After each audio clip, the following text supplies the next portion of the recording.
እንዴት ቆያችሁን ውድ ቤተሰቦቻችን? ታላላቆቹን የአውሮፓ ክለቦች የተመለከቱ አጫጭር ስፖርታዊ መረጃዎችን የምታደምጡበት የስፖርት የመረጃ ክፍለ ጊዜያችን ላይ ትገኛላችሁ።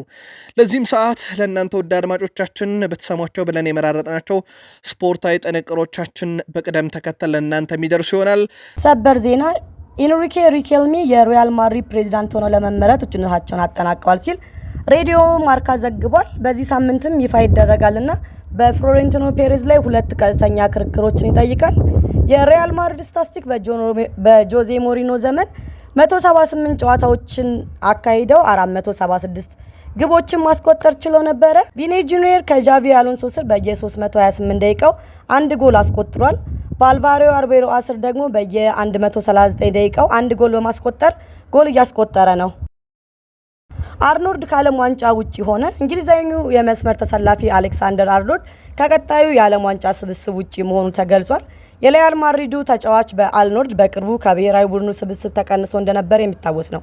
አሰልጣኝ ቶማስ ቱኤል የቶተናሙን ተጫዋች ስፔንስን ምርጫቸውን ማድረግ ጥሪ ማቅረባቸውም ተነግሯል። አሰልጣኝ ቶማስ ቱኤል ዛሬ ሙሉ ስብስባቸውን ያሳውቃሉ ተብሎም ይጠበቃል። ጁሊያን አልቫሬዝ ክለብ ከቀየረ ወደ ባርሴሎና መሄድ እንደሚፈልግና በስፔን መቆየት እንደሚፈልግ አሳውቋል። ባስቶኒ ከባርሴሎና ጋር ስምምነት ላይ ቢደርስም በክለቦች መሃል ምንም አይነት ድርድር የለም። ከንግግሮች በኋላ የተለያዩ ጥንካሬዎች ያሉት ሌላ ተከላካይ በማሰስ ላይ ይገኛሉ። ፍሬንኪ ዲጆንግ በ2023 የበጋ ወቅት ባርሳ ሊሸጥ ሲፈልግ አንድ ጊዜ ምናልባት መልቀቅ አለብኝ ብዬ አስብ ነበር፣ ግን በፍጹም ለመልቀቅ አስቤ አላውቅም። ሌላው ደግሞ ሰበር መረጃችን ኔይማር ተጎድቷል። ለሳንቶስ እየተጫወተ ሳለ ሌላ ጉዳት አጋጥሞታል። የጡንቻ ችግር አጋጥሞታል። ከ5 እስከ 10 ቀናት ውስጥ ከሜዳ እንደሚርቅም ይጠበቃል። ለዓለም ዋንጫው በሰዓቱ እንዲስማማ አሁንም እርግጠኛ ነው ሲል ቲኤንቲ ስፖርት ብራዚል ዘግቧል። አልናስር የመጣሁት ለሮናልዶ ብዬ ነው ሲሉ ጆርጅ ጄሱስ ተናግረዋል። ፖርቹጋላዊ ጆርጅ ጄሱስ አልናስርን ለማሰልጠን የተቀበሉት በሮናልዶ ምክንያት መሆኑን ገልጸዋል። ሮናልዶን ብዬ ነው አልናስር የመጣሁት ያሉት ጆርጅ ጄሱስ ሊጉን እንዲያሸንፍ እንደምረዳው ቃል ገብቼለት ነበርም ብለዋል። ሊጉን ካሸነፍን በኋላ ግን ክለቡን እንደምለቅ ቀድሜ ነግሬዋለሁ ሲል ከአልናስር ጋር መለያየታቸውን ይፋ አድርገዋል። አሰልጣኝ ጆርጅ ጄሱስ በሚቀጥለው የውድድር ዘመን በአልናስር የማንመለከታቸውም ይሆናል። ክርስቲያኖ ሮናልዶም እንግዲህ የውድድር ዓመቱ የአልናስር ቶፕ ስኮረር በመሆን አጠናቋል። 28 ጎሎችን በሊጉ ማስቆጠር ሲችል 30 ጎሎችን ደግሞ በሁሉም ውድድሮች ማስቆጠር ችሏል። ለተከታታይ 3 ዓመት የአልናስር ከፍተኛ ግብ አስቆጣሪም መሆን ችሏል። በ2023-24 51 ጨዋታዎችን አድርጎ 50 ጎሎችን ማስቆጠር ሲችል በ2024-25 ደግሞ 41 ጨዋታዎችን ተጫውቶ 33 ጎሎችን ማስቆጠር ችሏል። በዚህም በያዝነው ዓመት በ2025-26 37 ጨዋታዎችን አድርጎ 30 ጎሎችን ማስቆጠር ችሏል። ሶስቱ አናብስት ስባቸውን አሳውቀዋል። የእንግሊዝ ብሔራዊ ቡድን የ2026 ዓለም ዋንጫ ውድድር ስብስቡን በይፋ አሳውቋል። አሰልጣኝ ቶማስ ቱኤል ምርጫቸው ያደረጓቸውን 26 ተጫዋቾች ከደቂቃዎች በፊት ለህዝብ ይፋ አድርገዋል። ቶማስ ቱኤል ኮል ፓልመር፣ ፊል ፎደን፣ ሃሪ ማጓየር፣ አሌክሳንደር አርኖልድ እና ሉክ ሾው እንዲሁም ደግሞ ጊብስ ዋይት የመሳሰሉ ተጫዋቾችን ሳይጠሩ ቀርተዋል። በእንግሊዝ የዓለም ዋንጫ ከክሮኤሺያ፣ ጋና እና ፓናማ ጋር በአንድ ምድብ ትገኛለች። ግራኒት ጃክ የሰንደርላንድ የውድድር ዓመቱ ምርጥ ተጫዋች ሽልማት አሸንፏል። ክርስቲያን ሮሜሮ ቶተናም ከኤቨርተን ጋር በሚያደርገው ወሳኝ ጨዋታ የማይሳተፍ ይሆናል። ሮሜሮ ለቶተናም መጫወትን ትቶ በአርጀንቲና ሊግ የሚደረግ የፍጻሜ ጨዋታን ለመመልከት ወደ አርጀንቲና ተጉዟል። ሴሳር አስፒሉኬታ ጫማውን ሰቅሏል። ስፔናዊው የቀድሞ የቼልሲ ተከላካይ ስፍራ ተጫዋች ሴሳር አስፒሉኬታ ጫማውን መስቀሉን አሳውቋል። የ35 ዓመቱ ተከላካይ ሴሳር አስፒሉኬታ ከ20 የውድድር ዓመት በኋላ ከፕሮፌሽናል የእግር ኳስ ተጫዋችነት ራሱን አግሏል። ሴሳር አስፒሉኬታ የተጫዋችነት ጊዜውን ባሳለፈባቸው ክለቦች ከ800 በላይ ጨዋታዎችን አድርጓል።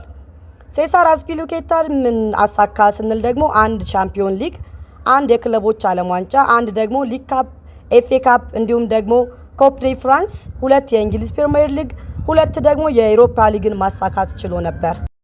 አርነ ስሎት በመሐመድ ሳላህ የማህበራዊ ሚዲያ ፖስት ላይ ስለሱ ያለኝ ስሜት አስፈላጊ አይደለም፣ ለቻምፒዮንስ ሊግ ብቁ መሆናችን ነው አስፈላጊው ነገር እና ሳላህን እና የቡድኑ ቀሪ አባላት ለዚህ አዘጋጃለሁ።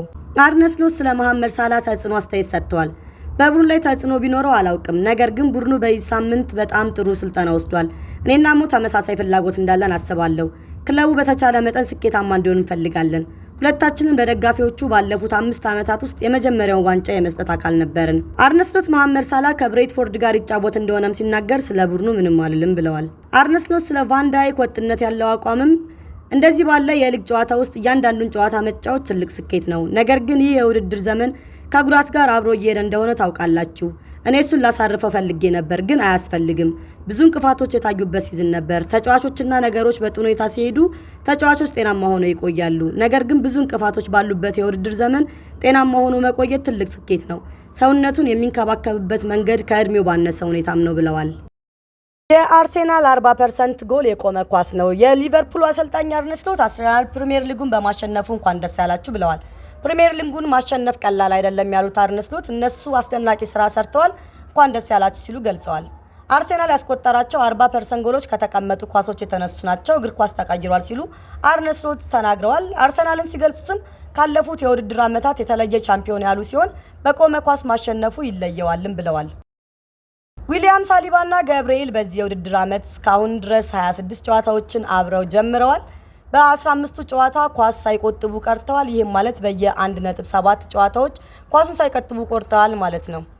የአርሰናል ዋንጫ ድል ማይከል በእንግሊዝ ውስጥ ምርጡ መከላከያም ጥምረት ነው። ሚኬል ሜሪኖ የአርሰናል ተጫዋቾች ፕሪሚየር ሊጉን ከቻምፒዮንስ ሊግ የበለጠ አስፈላጊ እንደሆነ ነግረው ነበር። ከስፔን እንደመጣው ቻምፒዮንስ ሊግ በጣም አስፈላጊ ነበር የሚመስለኝ፣ ነገር ግን ፕሪሚየር ሊጉ ምን ያህል ከባድ እንደሆነ በማየቴ አንዱን ከሌላው መምረጥ ከብዶኛል እያለም ነው። ቴምበር ይህ ክለብ የቻምፒዮንስ ሊግ ዋንጫን ማሸንፈው አያውቅም። ፕሪሚየር ሊጉንና ቻምፒዮንስ ሊጉን በአንድ ላይ ማሸነፍ ከቻለን የዚህ ቡድን ደጋፊዎች በደስታ የሚያብዱ ይሆናል እያለ ነው። ቴምበር ያስተናገድኩት ጉዳት ከጠበቅኩት ትንሽ ለመመለስ አዘግይቶኛል፣ ለመመለስ ግን ጠንክሬ እየሰራው ነው፣ እስኪ እናያለንም እያለ ነው። የአርሴናል ስም በእንግሊዝ ፕሪሚየር ሊግ ዋንጫ ላይ ሰፍሯል። የጀርመን ብሔራዊ ቡድን አሰልጣኝ ናግልስማን ለካይ ያስተላለፉት መልእክት በሜዳ ላይ አስደናቂ፣ ለእኛ እጅጉን ጠቃሚ ነው። በጤንነት ቆይ፣ እንዲሁም አይምሮህን ነጻ አድርገህ ዝግጁሁን። ምርጥ ግብ አስቆጣሪ በፊት መስመራችን ላይ እንዲኖረን የሚያስችሉ ነገሮች በሙሉ አንተ ጋር አሉ። ሮኪን በየርገን ክሎፕና በሚኬል አርቴታ መካከል ማነው የተሻለ አሰልጣኝ በሚል ክርክር ላይ የሰጡት አስተያየት፣ ይህ ለምን በጭራሽ ለክርክር እንደሚቀርብ አይገባኝም። ሚኬል አርቴታ የፕሪሚየር ሊጉ የቅርብ ቻምፒዮን ቢሆንም ጎበዝ አሰልጣኝ ነው፣ ለዚህም አከብረዋለን። ነገር ግን የርገን ክሎፕ ጋር ማወዳደር ከፈለክ ያለፈ ነው።